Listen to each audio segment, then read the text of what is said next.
तो अब क्या हुआ, अब कोड भी मिल गया और अब आगे क्या होता है देखिए. And when half an hour had been spent in trying up his finger and a new glass had been brought as well as the tool, the ladder, the chair and the candle, he had another गो.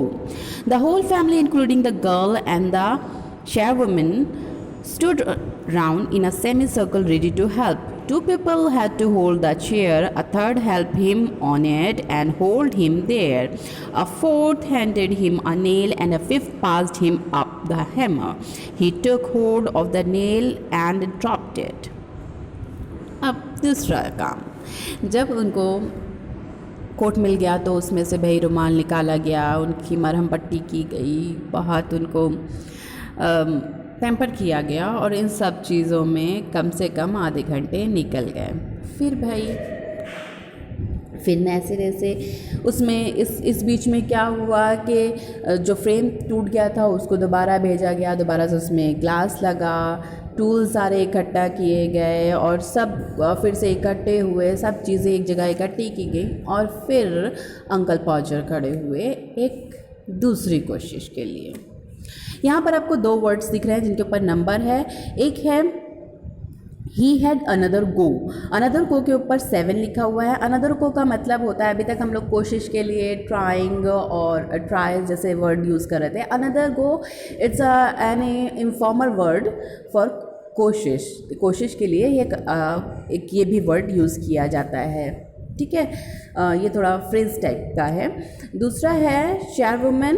इसमें ये आपके यहाँ जैसे maids वगैरह होती है ना, maids के लिए ये मेड का सिनोनिम हो सकता है. या शेयर वुमेन मोस्टली उन औरतों को कहा जाता है जो रोज़मर्रा की यानी कि रोज़ के जो मेहनताने पर यानी कि रोज़ के उनको पैसे दिए जाते हैं और रोज़ ही वो काम करती हैं. ठीक है ना, इस वर्ड का मीनिंग ये है.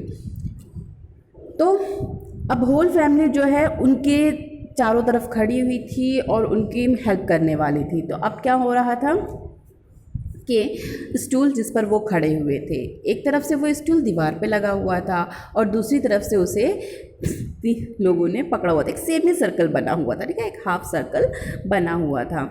2 लोग थे जिन्होंने चेयर पकड़ी हुई थी और तीसरा था जिसने खुद अंकल पॉजर को पकड़ा हुआ था.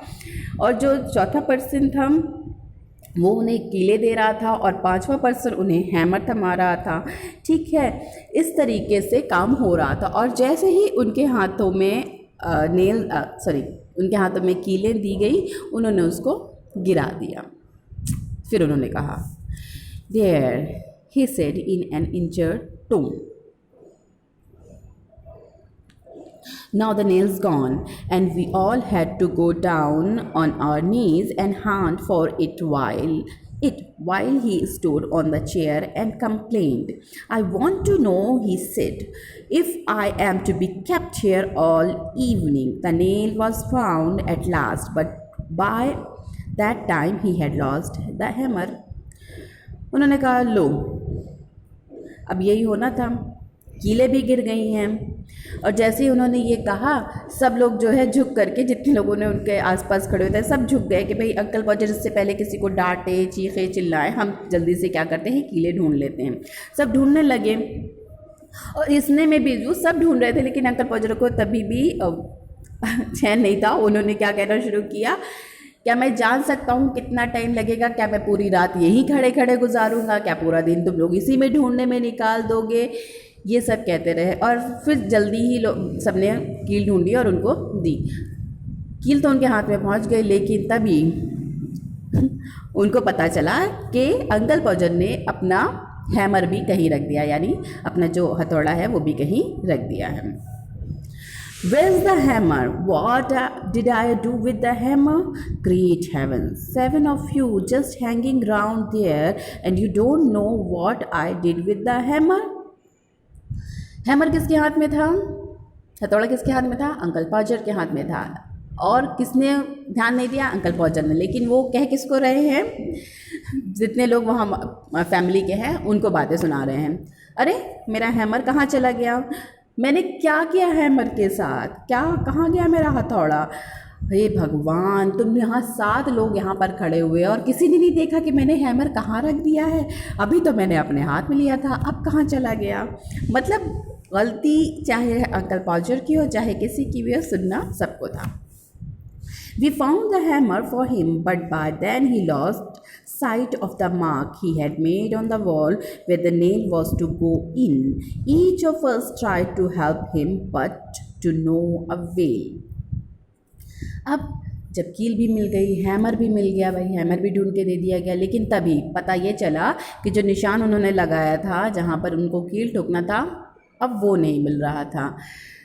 हाँ, फिर से मुसीबत खड़ी हो गई और और सब उस निशान को ढूंढने की कोशिश करने लगे। अंकल पॉजर की मदद करने लगे कि आपने यहाँ लगाया था, यहाँ लगाया था, यहाँ लगाया था, पर कोई फ़ायदा नहीं। नो अवेल यहाँ पर जो लिखा हुआ है इसका मतलब है कोई फ़ायदा नहीं।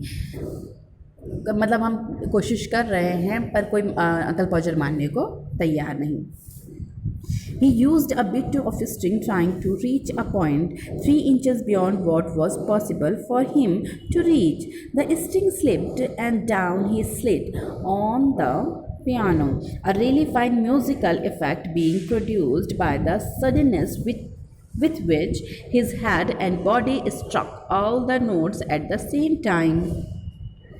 अब क्या हुआ, उनके हिसाब से जहाँ वो खड़े थे, जहाँ तक उनका हाथ पहुँच रहा था उससे 3 इंच ऊपर वो निशान था जहाँ पर उन्होंने फ्रेम को टांगने के लिए पहले पॉइंट किया था, लेकिन अब उनका हाथ वहाँ पर पहुँच नहीं रहा था। तो उन्होंने एक बड़े पतला तार, जैसे हम लोग कुछ पकड़ते हैं ना कि हम उधर तक पहुँच जाएँ, तो उन्होंने पहुँचने के लिए एक पतले तार का सहारा लिया कि वहाँ तक पहुँच जाएंगे वो उस तार को पकड़ के। लेकिन तभी उनके हाथ से वो स्ट्रिंग छूट गया और अंकल पॉजर जो थे धड़ाम से पास रखे पियानो के ऊपर गिर पड़े।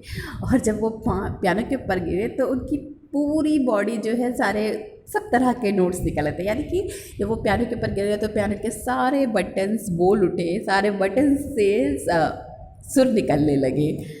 देखिए